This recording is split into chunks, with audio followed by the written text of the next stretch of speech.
The lookout's voice cracked over Shigure's bridge speaker at 23:43 hours on the night of August 6, 1943. "White waves! Black objects! Several ships heading toward us." Commander Tameichi Hara grabbed his binoculars and strained to see through the darkness of Vella Gulf. Nothing. Complete blackness.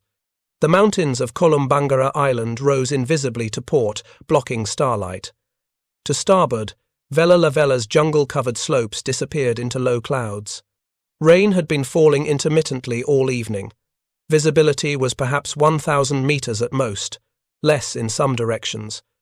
But his lookout had seen something. Hara turned to his torpedo officer. "Launch torpedoes, port-side targets. Full salvo." 8 Type 93 torpedoes leaped from Shigure's tubes in rapid succession, their oxygen-fueled engines leaving almost no visible wake as they accelerated to 48 knots. Hara ordered emergency turn to starboard, maximum rudder, engines to full power. 1,500 meters ahead of Shigure, 3 Japanese destroyers steamed in column formation. Hajikaze, flagship of Captain Kaju Sugiura. Arashi, Kawakaze. Each vessel carried 300 soldiers, packed below decks, rifles stacked in passageways, equipment lashed wherever space could be found. 50 tons of ammunition and supplies filled every available compartment. The ships rode low in the water, weighted down with cargo and humanity. Then the night exploded. If you're enjoying this deep dive into the story, hit the subscribe button and let us know in the comments from where in the world you are watching from today. The first torpedo struck Hagikaze's starboard side at frame 70, directly beneath number 2 boiler room. The warhead contained 1,000 pounds of high explosive. The detonation ripped a hole 12 feet wide through 3/8-inch steel plating. Seawater and steam erupted inward as shattered piping released superheated vapor at 600 degrees Fahrenheit. Men in the boiler room died instantly, either from the explosion itself or from the steam that filled the compartment in seconds. 2 more torpedoes slammed into Hagikaze within 30 seconds. One struck the forward engine room, the other penetrated the hull near the ship's magazine. Fire control parties never had a chance to flood the magazine. The ammunition detonated.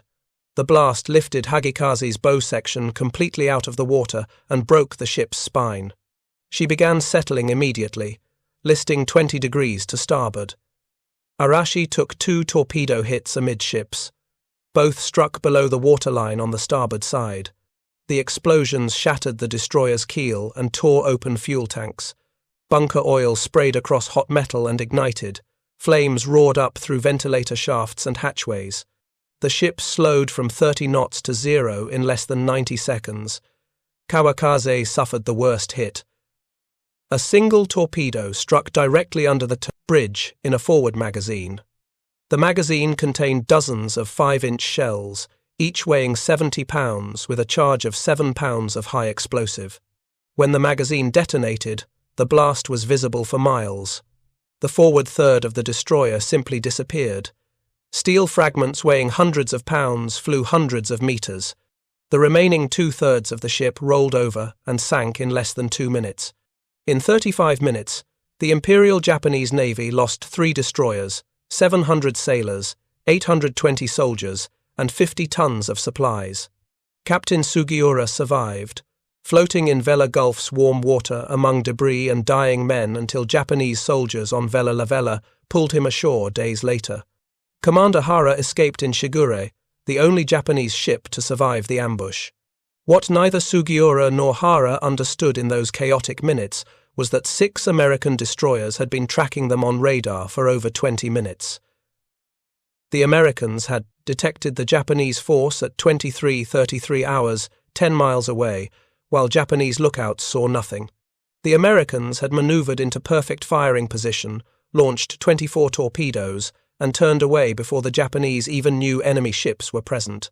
American radar had made Japanese night-fighting superiority obsolete.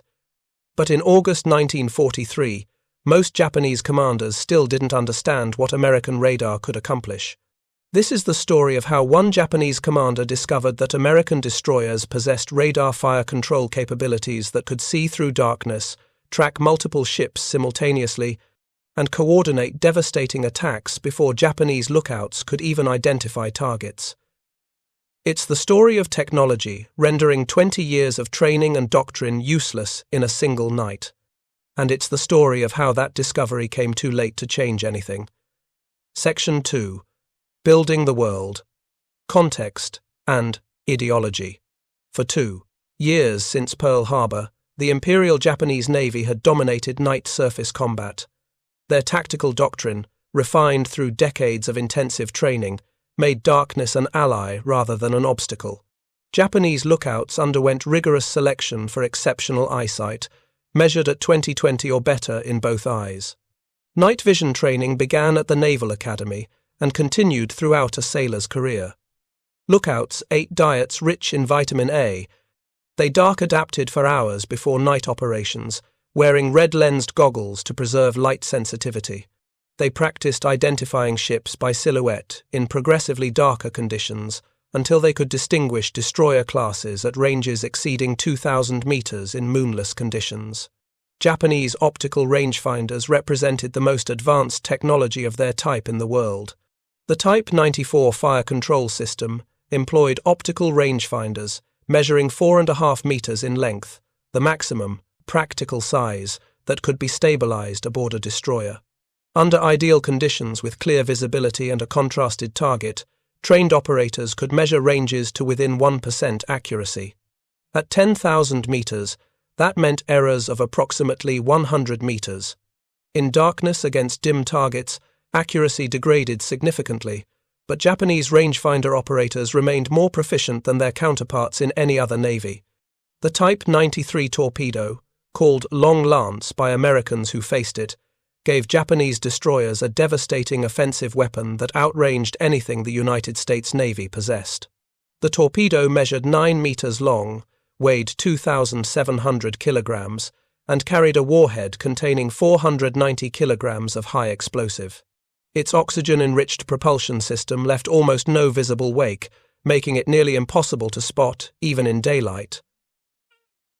Maximum range at 36 knots was 40,000 meters.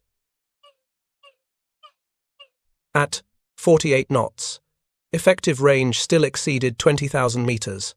American destroyers in 1943 carried the Mark 15 torpedo, which measured 6.4 meters long, weighed 1,540 kilograms, and carried a warhead of 375 kilograms. Maximum range at 26.5 knots was only 5,500 meters. At 46 knots, effective range dropped to 4,600 meters. The Type 93 could engage targets from 3 to 4 times farther away than the Mark 15. Japanese destroyer doctrine exploited these advantages through aggressive offensive tactics.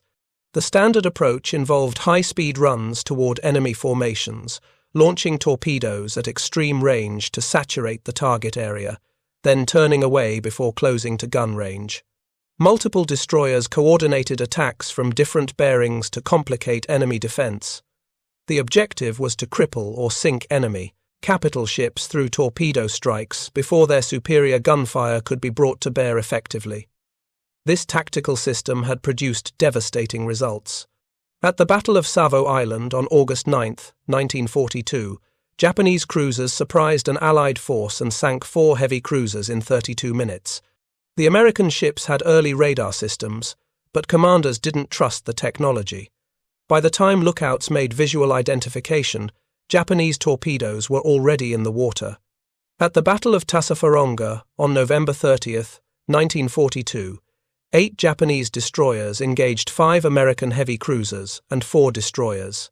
The Japanese sank 1 cruiser and heavily damaged 3 others, while losing only 1 destroyer. American commanders reported being ambushed despite having radar detection of the Japanese force. Japanese success in night combat wasn't accidental. It resulted from institutional commitment to night fighting doctrine that began in the Patep's 1920s. The Imperial Japanese Navy recognized that Japan's industrial capacity could never match American or British shipbuilding. Numerical inferiority was inevitable.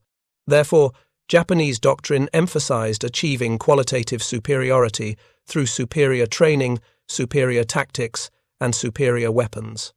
Night combat became a central focus because darkness neutralized enemy advantages in numbers and industrial production. Every Japanese destroyer captain underwent intensive tactical training at the torpedo school in Yokosuka. Students studied American and British tactical doctrine, analyzed historical night engagements, and practiced coordination of multi-ship torpedo attacks in increasingly complex scenarios. The curriculum emphasized aggressive offensive action, rapid decision-making under uncertainty, and exploitation of temporary tactical advantages. Graduates emerged with tactical proficiency that exceeded most foreign officers by substantial margins. Captain Kaju Shigure was a product of this system.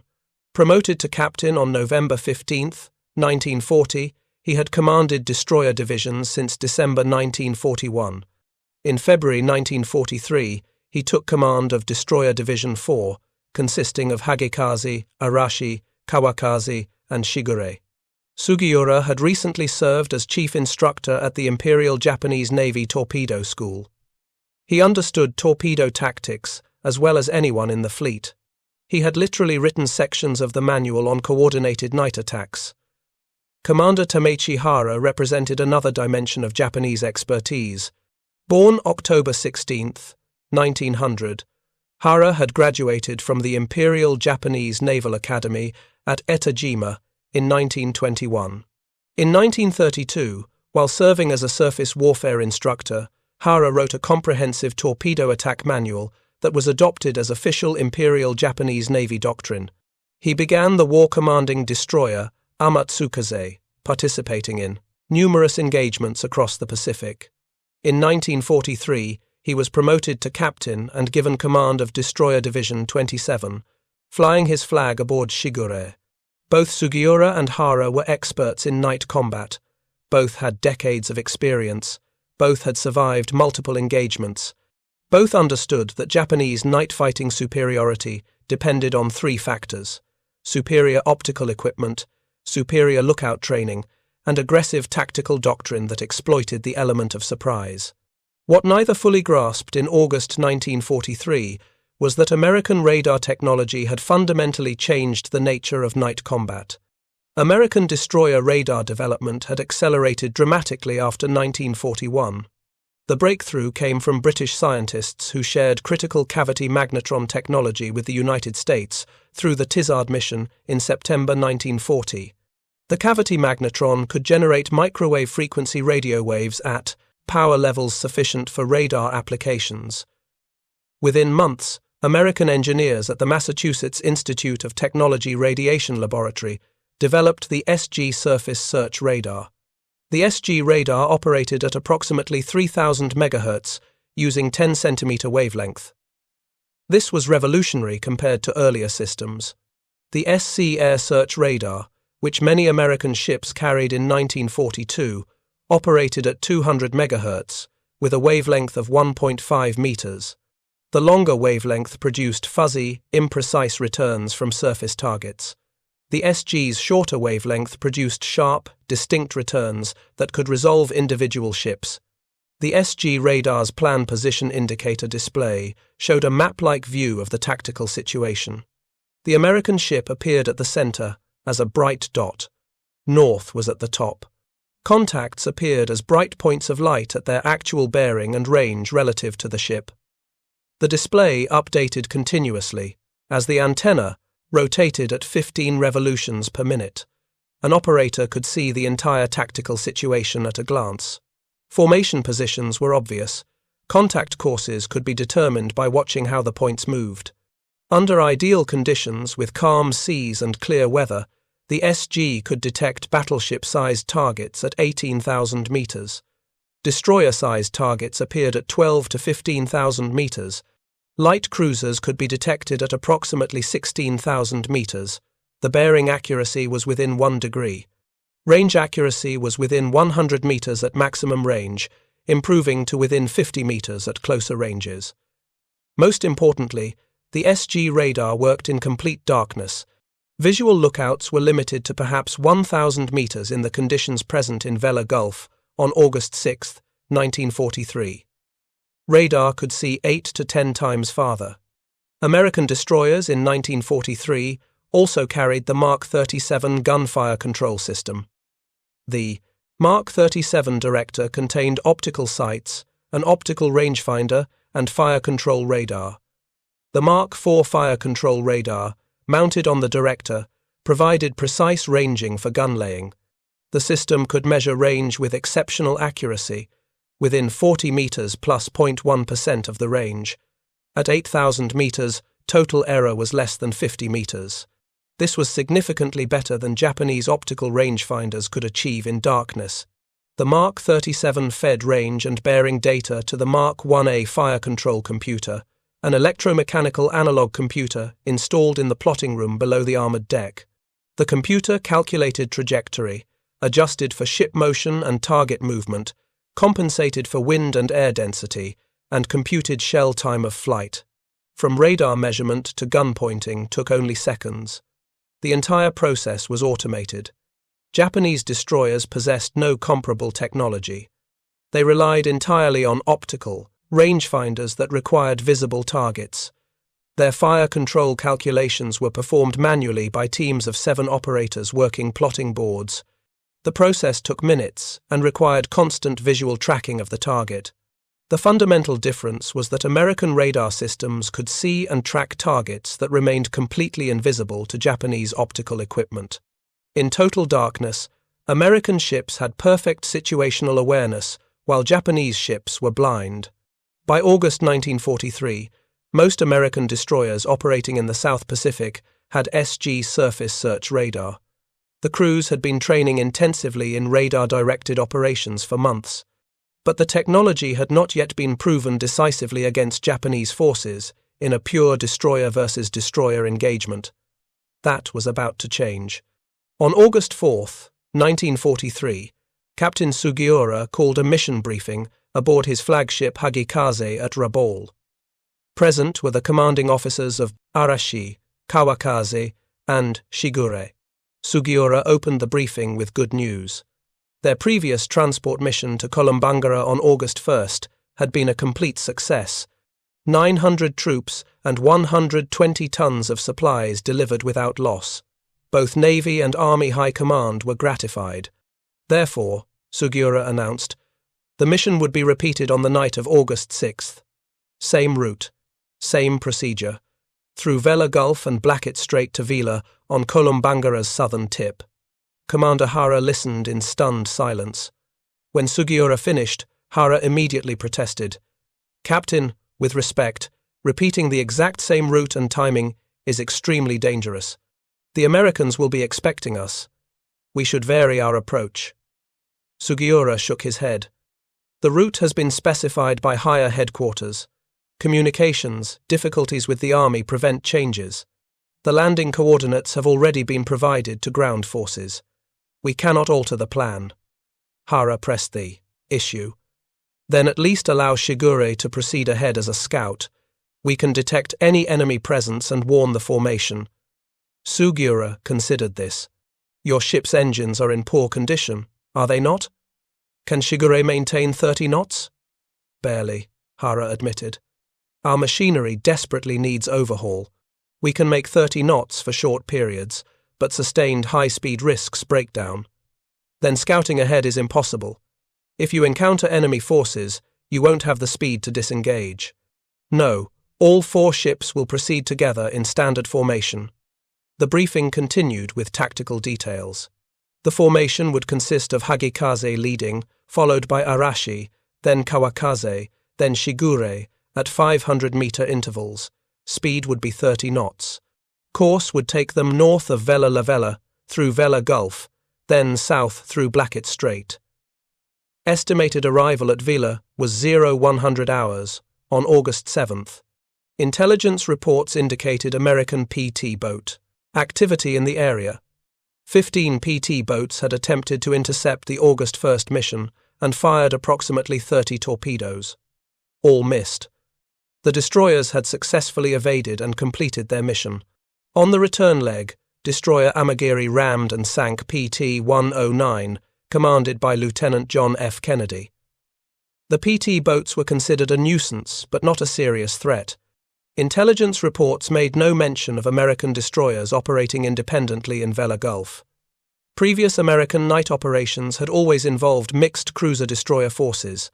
The Americans were believed to rely heavily on cruiser firepower and to use destroyers primarily for screening. Independent destroyer operations were not anticipated. This intelligence assessment was catastrophically wrong. At Tulagi on August 5th, Rear Admiral Theodore Stark Wilkinson received accurate intelligence of Japanese movements. A Tokyo Express destroyer run was scheduled for the night of August 6th through Vella Gulf to Kolombangara. Wilkinson had limited forces available. After the battles at Kula Gulf and Kolombangara, most of his cruisers were damaged or low on ammunition.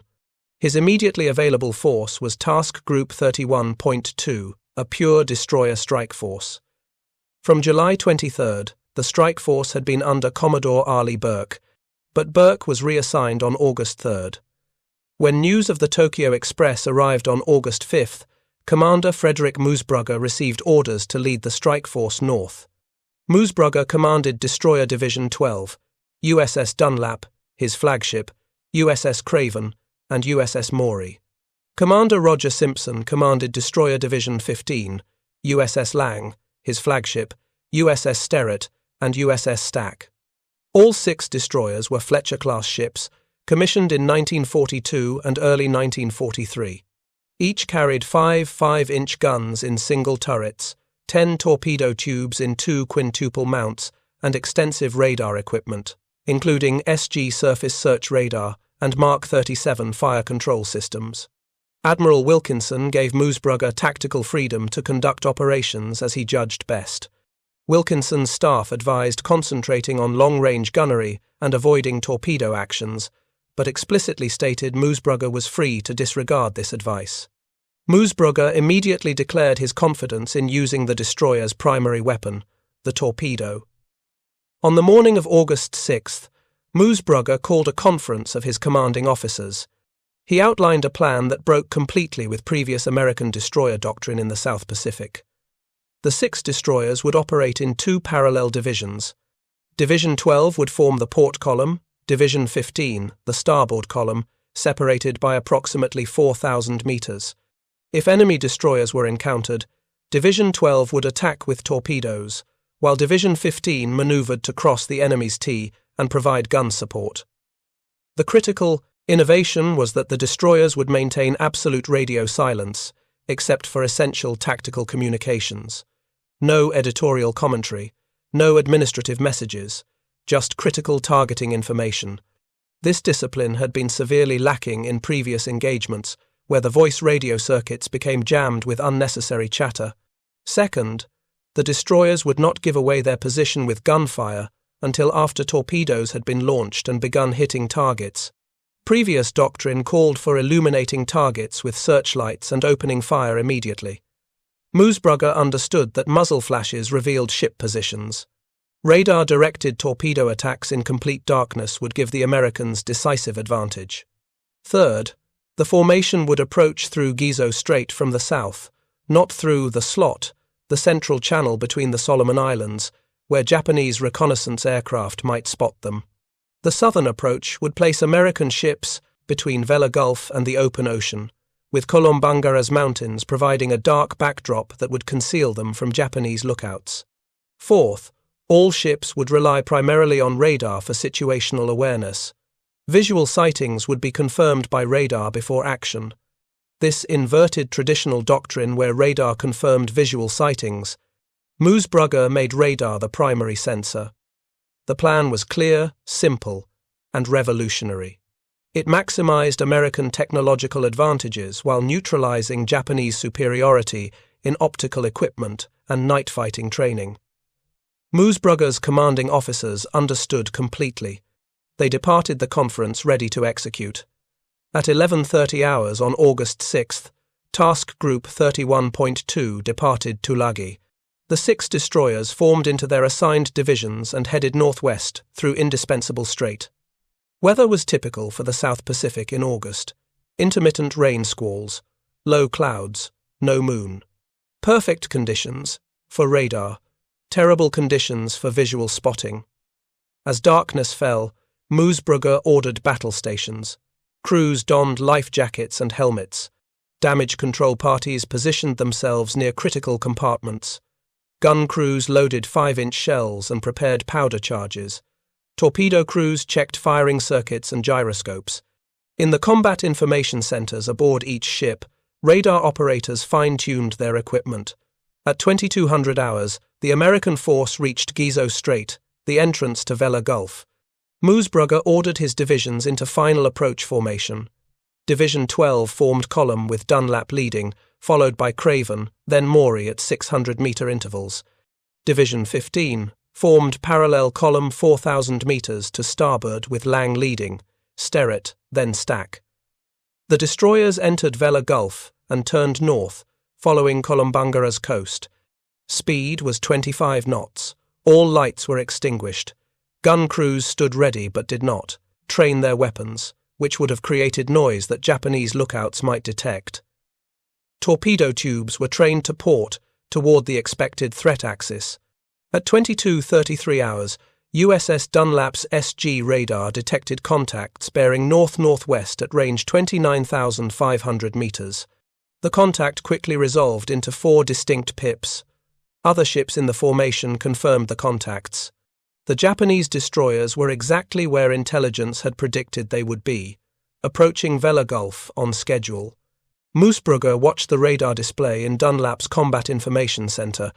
4 contacts in column formation, speed approximately 30 knots, heading south-southeast toward Blackett Strait. Range was closing at combined speed of nearly 50 knots. The geometry was almost perfect. The Americans were positioned between the Japanese and the mountains of Kolombangara, invisible against the dark land mass. The Japanese were approaching through open water with no background to conceal them. Moosbrugger ordered Division 12 to prepare to fire torpedoes. Division 15 began maneuvering to cross behind Division 12's track, positioning to cross the Japanese T and provide gun support after the torpedo attack. If you find this story engaging, please take a moment to subscribe and enable notifications. It helps us continue producing in-depth content like this. At 23:41 hours, with range closed to 6,300 meters, Commander Moosbrugger gave the order to fire. USS Dunlap launched 8 Mark 15 torpedoes from her portside quintuple mount and 3 tubes from the starboard mount. USS Craven fired 8 torpedoes. USS Maury fired 8 torpedoes. 24 weapons entered the water in the space of 63 seconds. The torpedoes had been set to run at 36 knots. Time to target would be approximately 3 to 4 minutes. As soon as the last torpedo cleared the tubes, Moosbrugger ordered 90-degree turn to starboard. All 3 ships of Division 12 turned hard right and accelerated to maximum speed, withdrawing to the northwest. The American destroyers had flash suppressors fitted to their torpedo tubes, devices installed specifically to reduce the visible signature when torpedoes launched. In the darkness and rain, the Japanese saw nothing. Aboard Hagikaze, Captain Shigure stood on the bridge watching the darkness ahead. His formation was making 30 knots through Vella Gulf, maintaining precise 500-meter spacing. Navigation was proceeding perfectly. Radar had Shigure possessed, any would have shown 6 American destroyers less than 6,000 meters away, torpedoes in the water, closing at combined speed of 66 knots. Shigure had no radar. He had lookouts with exceptional night vision, but lookouts could not see through total darkness. His optical rangefinders were useless without a visible target to measure against. At 23:42 hours, lookouts on Hagikaze began reporting ambiguous sightings, perhaps PT boats. The reports were confused, contradictory. Some lookouts reported seeing white waves, possibly from small craft maneuvering at high speed.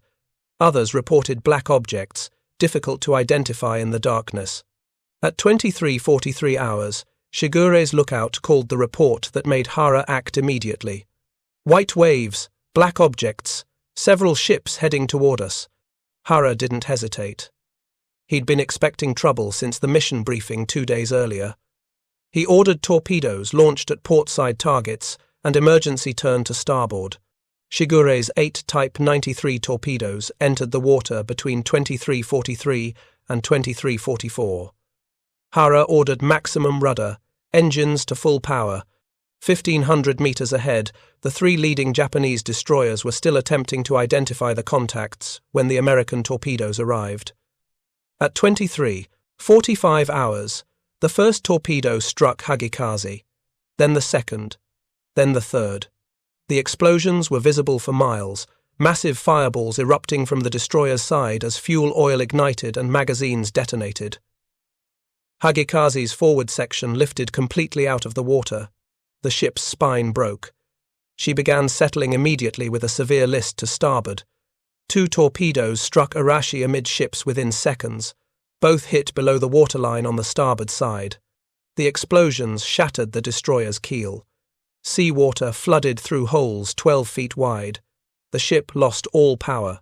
Main steam lines ruptured, releasing superheated steam that killed everyone in the engineering spaces. Arashi came to a complete stop, dead in the water, burning from multiple fires. Kawakaze took the single most devastating hit. 1 torpedo struck directly under the bridge in a forward magazine. The magazine contained approximately 3,000 kilograms of explosives in the form of 5-inch shells and powder charges. When it detonated, the explosion was cataclysmic. The forward third of the destroyer disintegrated. Steel fragments weighing hundreds of kilograms flew hundreds of meters through the air. The remaining 2/3 of the hull rolled over to port and sank in less than 2 minutes. Captain Shigure was on Hagikaze's bridge when the torpedoes hit. The first explosion threw him against the bulkhead. The second explosion knocked him to the deck. The third explosion blew out the bridge windows and started fires throughout the superstructure. Shigure struggled to his feet, disoriented, ears ringing from the concussion. Around him, the bridge was devastated. Communications equipment was wrecked. Navigation instruments were smashed. Several officers were dead or dying. Through the shattered windows, Shigure could see fires raging below. The ship was listing heavily and losing way rapidly. Shigure attempted to assess the situation, but information flow had collapsed completely. Voice tubes to the engine rooms were silent. The sound-powered telephone circuits were dead. He couldn't communicate with damage control parties. He couldn't determine the extent of flooding. He couldn't issue orders to fight fires or evacuate wounded. What Shigure could see, through the smoke and darkness, was that all 3 leading destroyers were dying. Hagikaze beneath his feet, Arashi burning half a kilometer astern, Kawakaze simply gone, nothing visible where she'd been except burning oil on the water and debris. What Shigure absolutely could not comprehend was how the Americans had achieved such devastating accuracy. The torpedoes had struck with precision that exceeded anything Shigure had seen in decades of naval service. Multiple hits on multiple targets within seconds. The Americans had somehow known exactly where the Japanese ships would be and had placed their torpedoes perfectly along the track. It was as if the Americans could see through darkness, which, of course, they could. At 23:46 hours, as the 3 Japanese destroyers burned, Commander Roger Simpson's Division 15 opened fire. USS Lang, USS Sterett, and USS Stack trained their 5-inch guns on the burning targets and began systematic bombardment. The Mark 37 fire control systems tracked targets using the Mark 4 radar. Range and bearing data fed automatically into the Mark 1A computers. The guns fired controlled salvos. Shells landed with remarkable accuracy, considering the targets were visible only on radar and by the light of their own fires. 5-inch shells struck Hagikaze's superstructure, destroying what remained of the bridge area and killing more crew. Arashi took multiple hits that started additional fires and killed damage control parties attempting to fight the initial blazes. The American destroyers fired approximately 100 rounds in the first few minutes of the gun action. Aboard Shigure, Commander Hara had successfully evaded the American torpedo attack through immediate action and perhaps a measure of luck. His ship had turned hard to starboard as soon as lookouts spotted the American destroyers. Several American torpedoes had passed close enough that lookouts reported seeing wakes. 3 or 4 torpedoes actually struck Shigure, but all were duds that failed to detonate. One torpedo passed completely through the rudder, leaving a hole approximately 60 centimeters square, but the ship remained maneuverable. Hara fired 8 Type 93 torpedoes at the American formation. All missed. The Americans had turned away immediately after launching their own torpedoes and were no longer where Hara's fire control calculated they should be. Shigure reloaded her torpedo tubes. The process took 23 minutes using the pneumatic reloading system. Hara turned his ship back toward the battle area, intending to engage again. At 00:10 hours on August 7th, he saw Arashi's magazine explode. The blast was enormous, visible as a massive fireball that rose hundreds of meters into the air. Hara also heard an American reconnaissance aircraft overhead, a PBY Catalina patrol bomber that was observing the battle. Hara made a decision. 3 destroyers were clearly lost. Shigure alone could not reverse the situation. He ordered withdrawal to the northwest, back toward Rabaul. At 00:15 hours, Shigure turned away from Vella Gulf and headed north at maximum speed. At 00:18 hours, USS Lang, USS Sterret, and USS Stack fired additional torpedoes at Hagikaze, which was still afloat but completely disabled. 3 more explosions occurred. Hagikaze disappeared at 00:20 hours, sinking stern first in approximately 1,500 meters of water. The Battle of Vella Gulf was over. Total duration from first torpedo launch to last ship sinking, 37 minutes. American casualties. 1 sailor suffered a crushed hand while loading a 5-inch gun on USS Lang. That was the only American casualty of the entire engagement. Japanese casualties. Hagikaze lost 178 crew. Arashi lost 178 crew. Kawakaze lost 169 crew. Additionally, 685 soldiers died, most by drowning as the ships sank. Total Japanese losses exceeded 1,500 men. Approximately 310 survivors reached shore on Vella Lavella over the following days. Captain Sugiura was among them.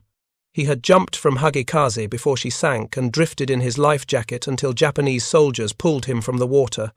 He was emaciated, dehydrated, and in disgrace. Commander Moosbrugger attempted to rescue Japanese survivors. His destroyers circled the area, calling out in Japanese that survivors would be rescued and treated well. The response was silence. Most Japanese sailors and soldiers refused rescue, either from loyalty to their orders prohibiting surrender or from fear of how Americans would treat prisoners. American sailors watched helplessly as men drowned or drifted away into the darkness. At 0200 hours, Moosbrugger ordered his task group to withdraw south through Gizo Strait. The mission was accomplished. The Tokyo Express had been crushed. No American ships damaged. No American casualties beyond 1 injured sailor. Commander Tameichi Hara reached Rabaul on the morning of August 7th and filed his after-action report immediately.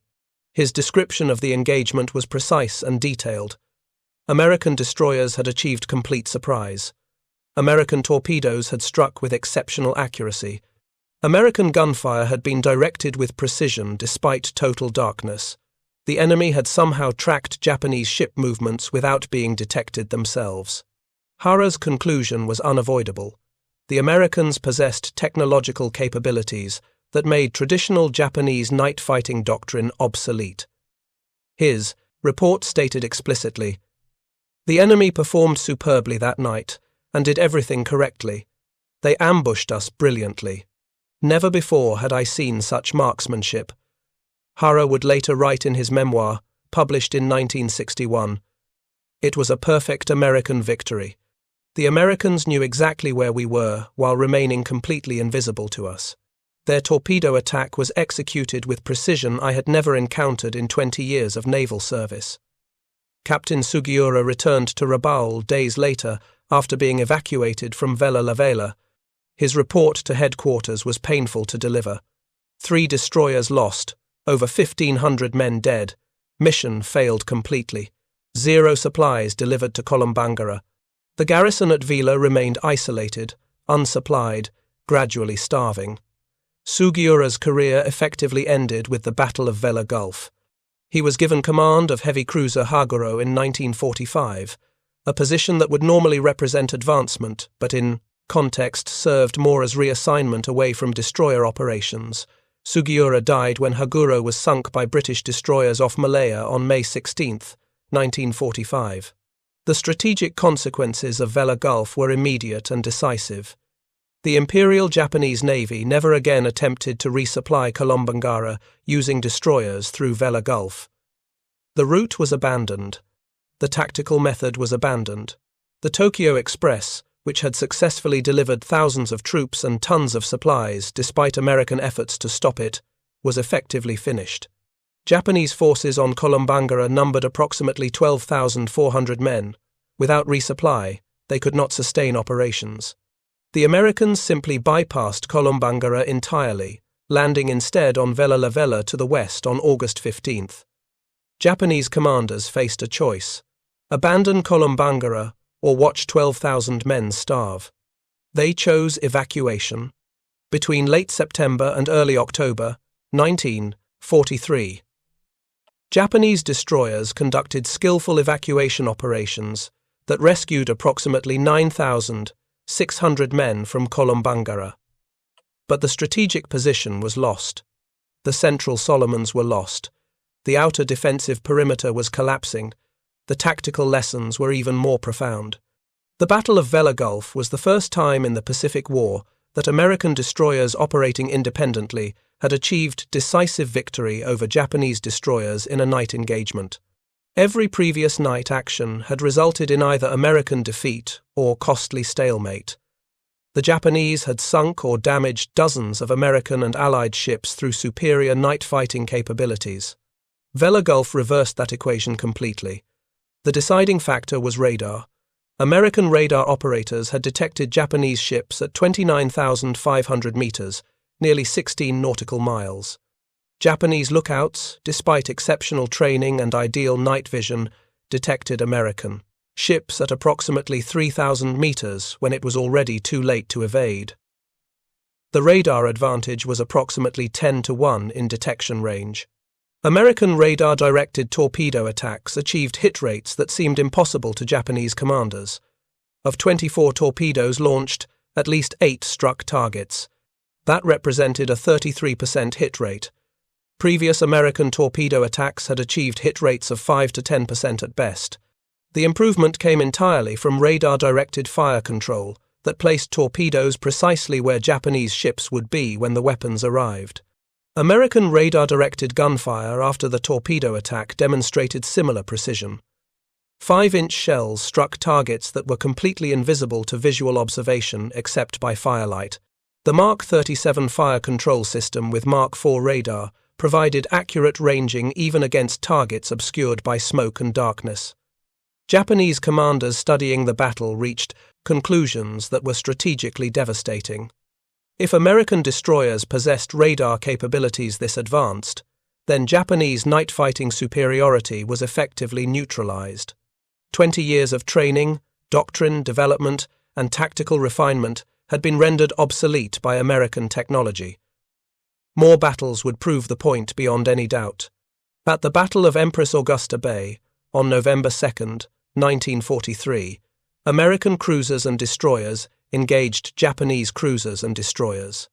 American radar-directed gunfire achieved hits at ranges where Japanese optical systems could barely detect targets. 3 Japanese cruisers were sunk. Japanese destroyers attempting to execute traditional torpedo attacks were detected and engaged before they could reach launch positions. At the Battle of Cape Street, George, on November 25, 1943, American destroyers under Captain Arleigh Burke intercepted Japanese destroyers evacuating troops from Buka. Using tactics pioneered at Vella Gulf radar detection, silent approach, torpedo attack before gun action, Burke's destroyers sank 3 Japanese destroyers without loss. The engagement lasted 40 minutes. American casualties, 0. The pattern was consistent. American destroyers equipped with radar and trained to use it effectively dominated night engagements. Japanese destroyers without radar found themselves fighting blind against enemies who could see everything. Japanese radar development lagged years behind American capabilities. The Imperial Japanese Navy deployed Type 21 air search radar and Type 22 surface search radar to some ships starting in late 1943, but these systems were primitive compared to American equipment. The Type 22 operated at 375 MHz with wavelength of approximately 80 centimeters. Resolution was poor. Maximum range against destroyer-sized targets was perhaps 8,000 meters in good conditions. The system provided marginal improvement over optical detection at night. Japanese fire control radar development was even further behind. The Type 32 fire control radar, which entered service in limited numbers in 1944, provided basic ranging capability, but lacked the sophisticated integration with fire control computers that made American systems so effective.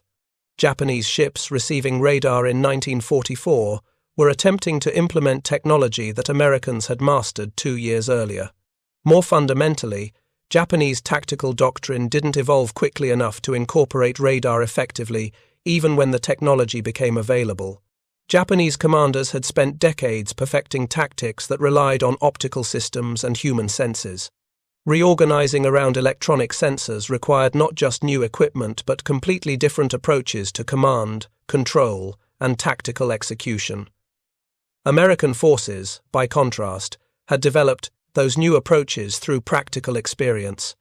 The Combat Information Center concept, pioneered after the naval battles around Guadalcanal, centralized radar displays, plotting tables, and communication systems in dedicated spaces staffed by trained personnel.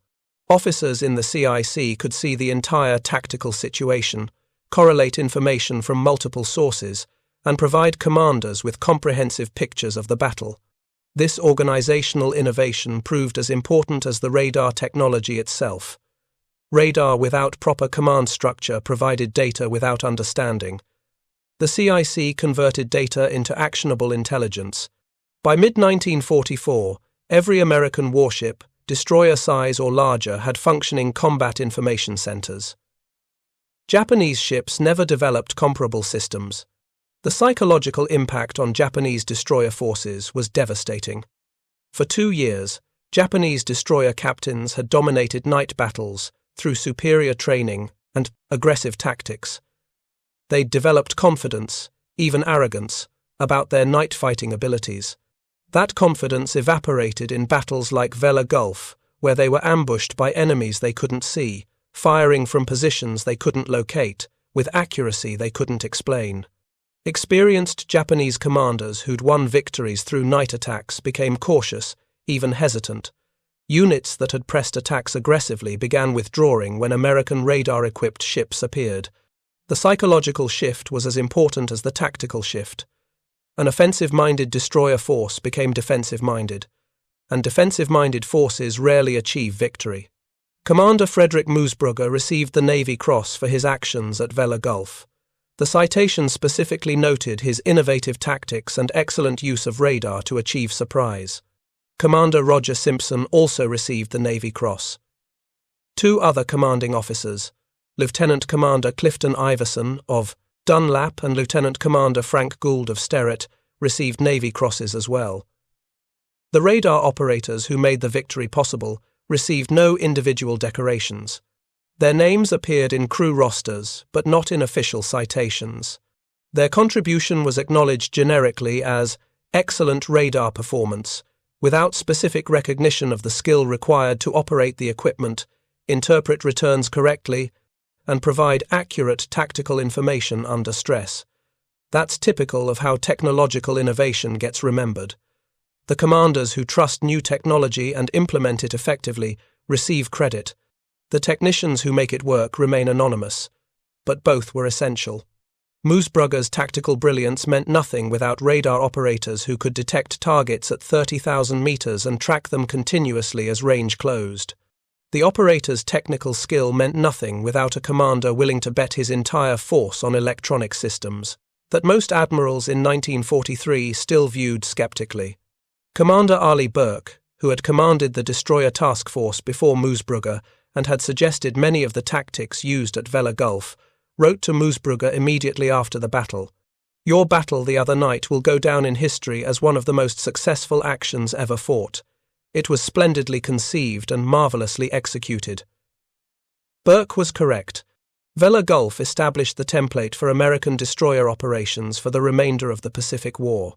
The tactics pioneered their radar detection, silent approach, torpedo attack, then gun action became standard doctrine.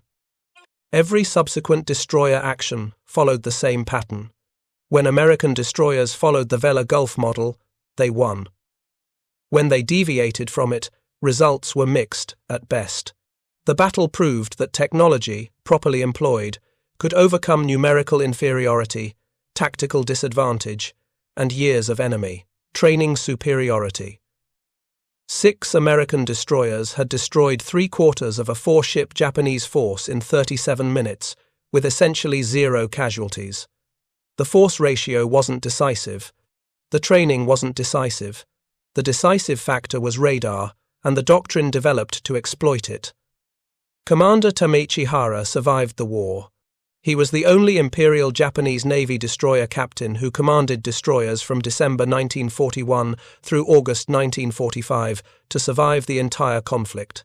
He commanded Shigure through multiple engagements: Vella Gulf, Vella Lavella, Empress Augusta Bay, and others. Shigure became known as a fortune ship that survived battles where other vessels were destroyed. Hara's luck finally ran out in January 1945 when Shigure was torpedoed and sunk by USS Blackfin in the Gulf of Siam. Hara was not aboard at the time, having transferred to light cruiser Yahagi. After the war, Hara wrote his memoirs, published in 1961 as Japanese destroyer captain, Pearl Harbor, Guadalcanal, Midway. The Great Naval Battles as Seen Through Japanese Eyes. The book became an important historical source because Hara was the sole surviving witness to several critical conferences and battles. His account of Vella Gulf remains the most detailed Japanese perspective on the engagement. In his memoir, Hara made observations that American naval historians found particularly valuable. He acknowledged explicitly that American radar superiority had decided the battle.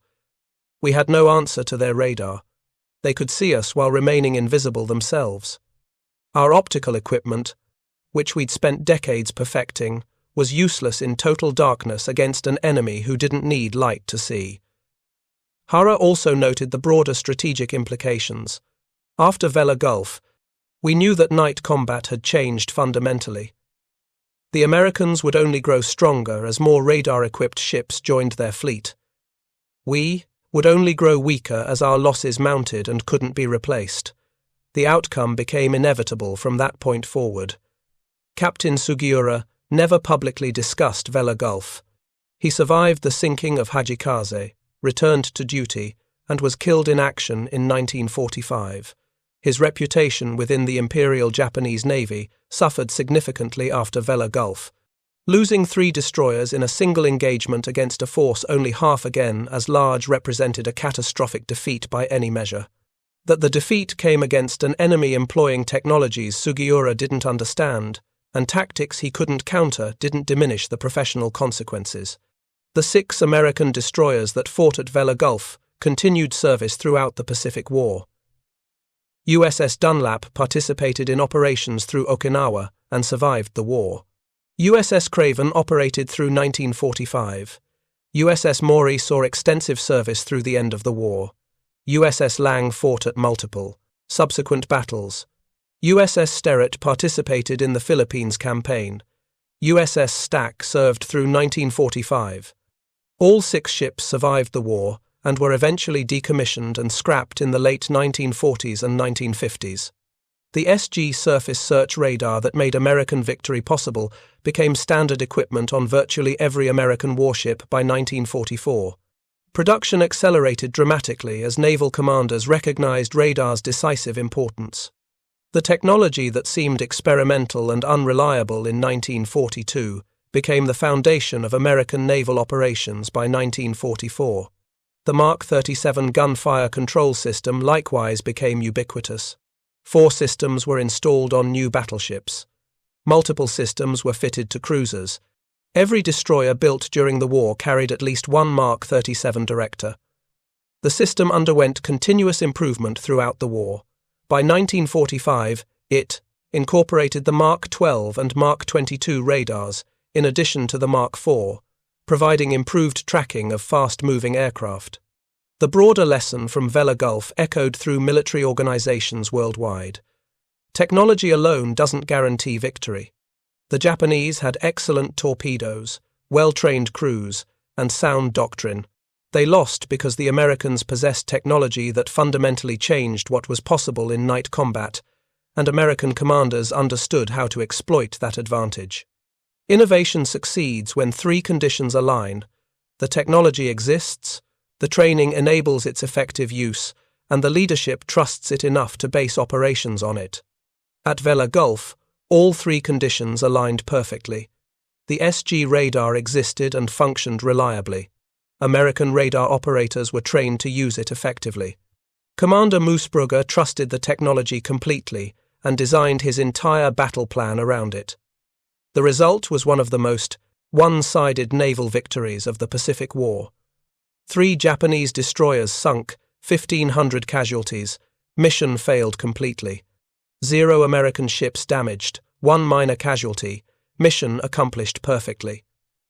The title of this video suggests a Japanese commander discovered American destroyers had radar fire control.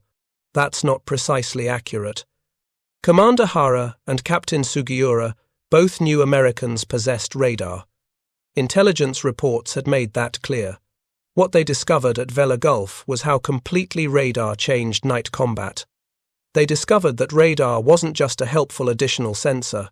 It was a revolutionary technology that made darkness transparent, made visual superiority irrelevant, and made 20 years of Japanese tactical development obsolete.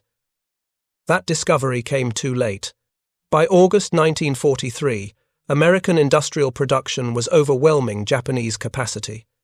American shipyards were building destroyers faster than Japan could sink them. American training programs were producing radar operators faster than Japan could develop comparable technology. The strategic initiative had already shifted. Vella Gulf accelerated the shift, but didn't cause it. But the battle demonstrated conclusively that technology properly employed could achieve victory against determined, well-trained enemies. That lesson remains relevant 80 years later. The nature of technology changes. Radar becomes satellites. Analog computers become digital networks. But the fundamental principle endures. Information superiority, properly exploited through sound doctrine and competent execution, produces decisive results. The sailors who fought at Vella Gulf understood this. Commander Moosbrugger understood it. Commander Hara understood it, though he was on the receiving end. Captain Shigure learned it at catastrophic cost. The lesson was written in the waters of Vella Gulf, where 3 Japanese destroyers rest in 1,500 meters of water, monuments to the moment when technology rendered traditional naval warfare obsolete. Thank you for watching. For more detailed historical breakdowns, check out the other videos on your screen now, and don't forget to subscribe.